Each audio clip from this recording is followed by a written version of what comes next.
Hello दोस्तों, स्वागत है हमारे नए वीडियो में। आज की वीडियो में हम लोग एक रोमांटिक ड्रामा मूवी को एक्सप्लेन करने वाले हैं। इस मूवी के शुरुआत में हम लोग एक ऐसे आदमी को देखेंगे जिसकी शादी एक बहुत ही खूबसूरत लड़की से होती है, लेकिन उसका छोटा चेतन काम नहीं करता था। इस बात से वो बहुत परेशान रहता था। इसके बाद वो एक वैद्य के पास जाता है। वैद्य उससे कहता है, अगर तुम चाहते हो तब मैं घोड़े का हथियार तुम्हारे छोटे चेतन की जगह लगा सकता हूँ। वो आदमी पूछता है, क्या सच में ऐसा हो सकता है? वैद्य कहता है, हाँ बिल्कुल ऐसा हो सकता है। इसके बाद वैद्य उसका ऑपरेशन करता है और इन दोनों को इस काम में सफलता मिल जाती है। और अब उस आदमी के पास घोड़े वाला हथियार था। वो इस हथियार से क्या क्या कारनामे करता है, यही हमें इस वीडियो में देखने को मिलेगा। तो चलिए इस मूवी को शुरू करते हैं।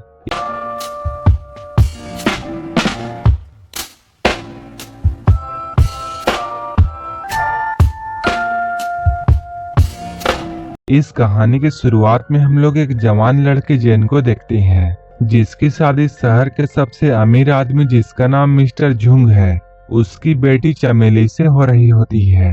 मास्टर झुंग अपनी बेटी की विदाई के समय जेन से ये कहते हैं, अगर तुमने मेरी बेटी को परेशान किया तब मैं तुम्हें बहुत बुरी मौत मारूंगा। इसके बाद रात होती है। चमेली और जेन को एक कमरे में भेज दिया जाता है, क्योंकि आज ही वो रात थी जब पहली बार चमेली का खाता खुलने वाला था। उसे तो अभी ये भी पता नहीं था कि इस रात में क्या करना होता है।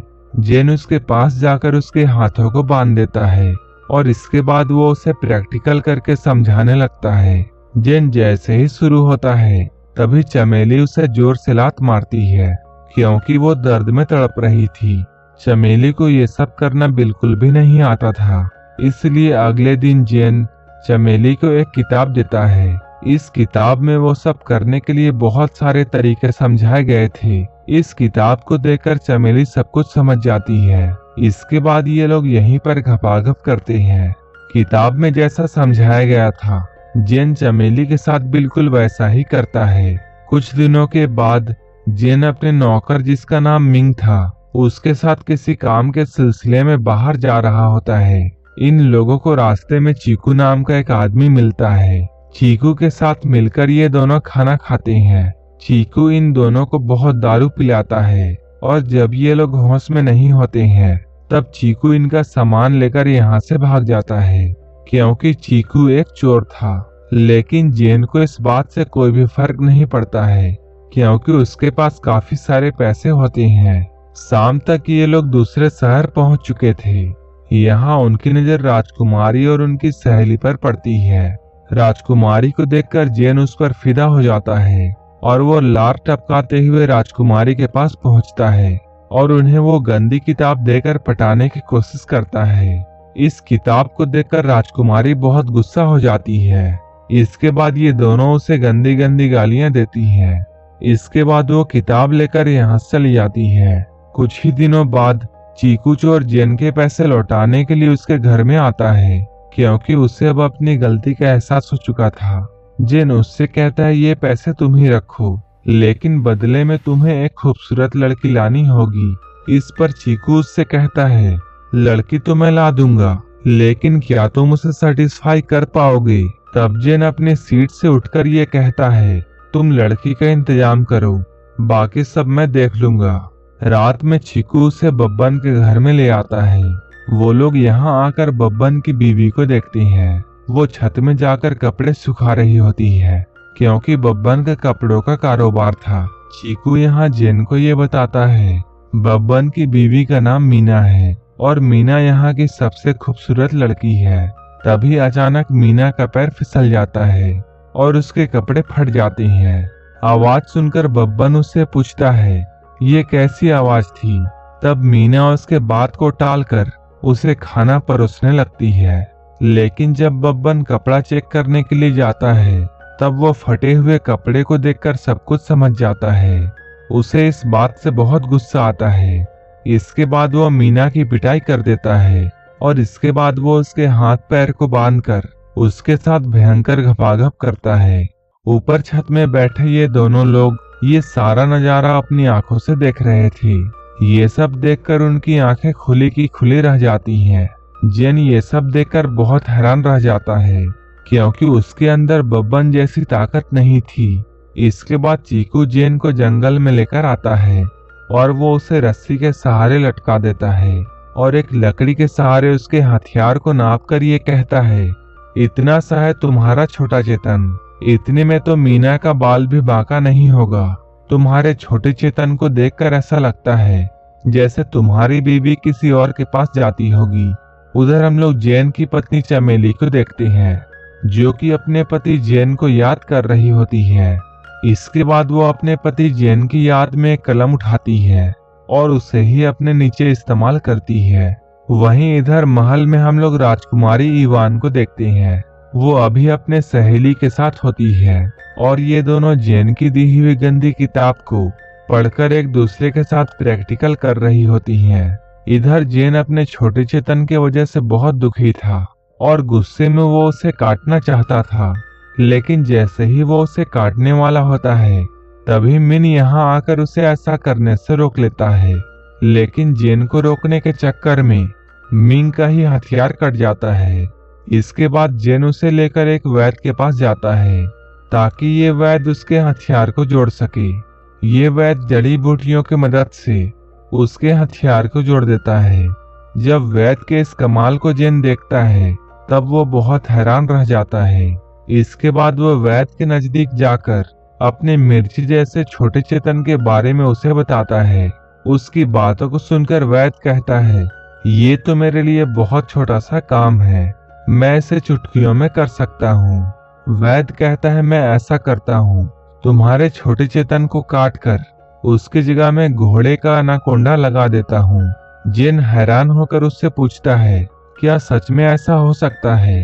वैद्य कहता है, मैंने ऐसा कई बार किया है, अगर तुम्हें मुझ पर कोई भी शक है तब तुम बाहर जाकर लोगों से पूछ सकते हो। ये सुनकर जेन बहुत खुश होता है। इसके बाद हम लोग जेन को अगले दिन देखते हैं, जो कि एक घोड़ा लेकर वैद्य के पास आया है। इसके बाद वो वैद्य घोड़े का अनाकोंडा काटकर जेन के छोटे चेतन से रिप्लेस कर देता है। जेन का ऑपरेशन सफल हो जाता है। इसके बाद जेन सीधा चीकू के पास जाता है ताकि वो उसे अपना नया हथियार दिखा सके। चीकू को जेन के बातों पर यकीन नहीं होता है। वो सोचता है क्या ऐसा भी हो सकता है, इसलिए वो जेन को ये कहता है, अगर ये बात सच है तब तुम अपने अनाकोंडा का फन फैला कर दिखाओ। जेन यहाँ काफी ट्राई करता है। कोशिश करते हुए जेन खड़ा हो जाता है, लेकिन उसका खड़ा नहीं होता है। वो यहाँ काफी सारी गंदी तस्वीरें देखता है, लेकिन कोई भी नुस्खा काम नहीं कर रहा था। नौकर मिंग ने तो अपने मुंह में ही ले लिया था, लेकिन इन सब का कोई भी फायदा नहीं होता है। जेन के इन हरकतों को देखकर चीकू को बहुत गुस्सा आता है। इसके बाद वो अपनी तलवार निकालकर जैसे ही उसे काटने वाला होता है तभी जेन का छोटा चेतन फन फैलाता है और भयानक अनाकोंडा में बदल जाता है। चीकू जब ये सब देखता है तब उसे जेन की बातों पर यकीन हो जाता है। अगले ही दिन वो मीना के घर पर जाता है और वो मीना से काफी अच्छे से बात करता है। वो मीना को लाइन में लेने ही वाला होता है, लेकिन तभी बब्बन वहां आ जाता है। वो जेन को यहाँ देखकर उसे मारने के लिए दौड़ाता है। वो इस बात के लिए मीना की भी पिटाई कर देता है। अगले ही दिन बब्बन को कपड़े बेचने के लिए दूसरे शहर जाना था, लेकिन जाने से पहले वो मीना के पास जाता है और उसकी गुफा में एक ताला लगा देता है। रात में जब बब्बन यहाँ नहीं होता है तब जेन मीना के पास आता है और वो मीना से प्यार भरी बातें करता है। मीना उससे कहती है, ये सब तो ठीक है, लेकिन जो भी कुछ तुम चाहते हो वो तुम्हें नहीं मिल सकता है, क्योंकि मेरी गुफा में तो ताला लगा हुआ है। ये सुनकर जेन कहता है, तुम घबराओ मत, मेरा ये दोस्त दुनिया का हर ताला खोल सकता है। ये बात सुनकर मीना बहुत खुश हो जाती है। ये लोग मिलकर किसी तरह उस ताले को खोल देते हैं। इसके बाद जेन मीना के साथ भयंकर घपाघप करता है। मीना यहाँ काफी चीखती है। उसके चीखने के आवाज को मोहल्ले वाले सुन लेते हैं। अगले दिन बब्बन जैसे ही कपड़ों को बेचकर यहाँ आता है, उसे अपने पड़ोसियों से सब कुछ पता चल जाता है। वो जेन से बहुत गुस्सा हो जाता है और वो एक बड़े से चाकू लेकर जेन को मारने के लिए जाता है। लेकिन जैसे ही वो जेन के पास पहुंचता है, वो यहाँ आकर जेन के साथ अपनी बीवी का सौदा कर लेता है, क्योंकि मीना ने उसे धोखा दिया था। इसलिए वो अब मीना के साथ रहना नहीं चाहता है। जेन को बब्बन की बात बहुत सही लगती है, इसलिए वो 10,000 देकर मीना को खरीद लेता है। लेकिन पैसे लेते समय हम लोग ये देखते हैं बब्बन की आंखों में बदला दिखाई दे रहा था। वहीं इधर हम लोग राजकुमारी इवान को देखते हैं, जो कि जेन की गंदी किताब को देखकर उसकी दीवानी हो चुकी थी। इसलिए वो अब जेन को अपने पास बुलवाती है। यहाँ आते ही जेन इवान को सेड्यूस करना शुरू कर देता है। इसके बाद वो राजकुमारी को भी अपने हथियार का मजा देता है। राजकुमारी जेन के साथ बहुत खुश होती है। इधर हम लोग चमेली को देखते हैं, जो कि जेन की याद में बहुत तड़प रही थी। वो अब अपने आप को कंट्रोल नहीं कर पा रही थी।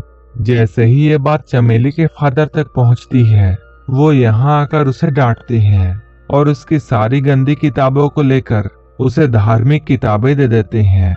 वहीं इधर हम लोग बब्बन को देखते हैं, जो कि चमेली के पिता के पास काम मांगने के लिए आया है। ये लोग बब्बन को माली के नौकरी के लिए रख लेते हैं। वहीं इधर हम लोग जेन को देखते हैं, जो कि राजकुमारी के साथ बहुत खुश है और ये लोग बस अब रात दिन मिलकर एंजॉय करते हैं। एक दिन राजकुमारी उसे बहुत सारी लड़कियों के बीच में ले जाती है। यहाँ आकर जेन बहुत नशा करता है और वो 100 से भी ज्यादा लड़कियों के साथ भयंकर घपाघप करता है। ऐसा करते हुए उसका शरीर बिल्कुल थक चुका था। वहीं इधर हम लोग चमेली को देखते हैं, जो कि नहाते हुए खुद से ही अपने आप को प्लेजर देती है। तभी बब्बन की नजर उस पर पड़ती है। जब बब्बन चमेली को ऐसा करते हुए देखता है, तब उसके तन बदन में आग लग जाती है। जैसे ही बब्बन को मौका मिलता है, वो चमेली के साथ मैच खेल लेता है। शुरू में चमेली उसे मना करती है, लेकिन कुछ ही देर बाद वो बब्बन के साथ लग जाती है। बब्बन की ताकत को देखकर चमेली को उससे प्यार हो जाता है। इसके बाद वो एक दिन सब कुछ छोड़कर उसके साथ भाग जाती है। चमेली ने अपने पिता के लिए एक खत छोड़ा था, जिसमें वो ये लिखती है, मैं बब्बन से बहुत प्यार करती हूँ और अपनी पूरी जिंदगी उसी के साथ बिताना चाहती हूँ, क्योंकि बब्बन मुझे बहुत खुश रखता है। असल में बब्बन चमेली से प्यार नहीं करता था, वो तो जेन से बदला लेने के लिए यहाँ आया था। इसके बाद बब्बन चमेली को कुछ लोगों के हाथों बेच देता है। इधर हम लोग जेन को देखते हैं, जो कि अब घपाघप करने की वजह से बहुत कमजोर हो चुका था। उसकी आंखें भी बहुत कमजोर हो चुकी थी, लेकिन इतना कमजोर होने के बाद भी वो मजे लेना नहीं छोड़ता है। एक दिन जेन मजे लेने के लिए उसी जगह में पहुंच जाता है जहां चमेली को बेचा गया था। यहाँ पर चमेली भी होती है, जो कि यहाँ आए हुए ग्राहकों को खुश करने का काम करती थी। यहाँ मौजूद लड़कियां जब जेन का हथियार देखती हैं, तब सारे लोग बहुत डर जाती हैं, क्योंकि इतना भयानक अनाकोंडा कभी भी इन लोगों ने नहीं देखा था। कमजोर नजर होने की वजह से जेन अपनी पत्नी चमेली को पहचान नहीं पाता है। चमेली भी उसे उसकी हालत की वजह से पहचान नहीं पाती है। जब कोई भी लड़की जेन का मुकाबला करने के लिए तैयार नहीं होती है, तब चमेली ये कहती है, मैं तुम्हारे साथ मैच खेलने के लिए तैयार हूँ। जैसे ही ये लोग एक दूसरे के साथ प्यार करना शुरू करते हैं, दोनों एक दूसरे को पहचान जाते हैं। चमेली को इस बात से बहुत शर्म आती है, इसलिए वो वहां से भागकर अपने कमरे में चली जाती है। ये लोग जब कमरे का दरवाजा खोलते हैं, तब तक चमेली अपनी जान ले चुकी थी। चमेली की मौत से जेन बहुत दुखी हो जाता है और वो अपनी गलतियों का पछतावा करने के लिए एक मंदिर में जाता है। यहाँ कुछ देर बाद बब्बन भी पहुंच जाता है। बब्बन भी अपनी गलतियों के लिए प्रायश्चित करने यहाँ आया था। ये दोनों यहाँ एक दूसरे को देखते हैं और एक दूसरे को माफ कर देते हैं। उन्हें ये बात समझ में आ चुकी थी, अगर ये दोनों एक दूसरे के बीवी के साथ ऐसा नहीं करते, तब आज इन दोनों के पास एक हंसता खेलता परिवार होता और इन दोनों के घर में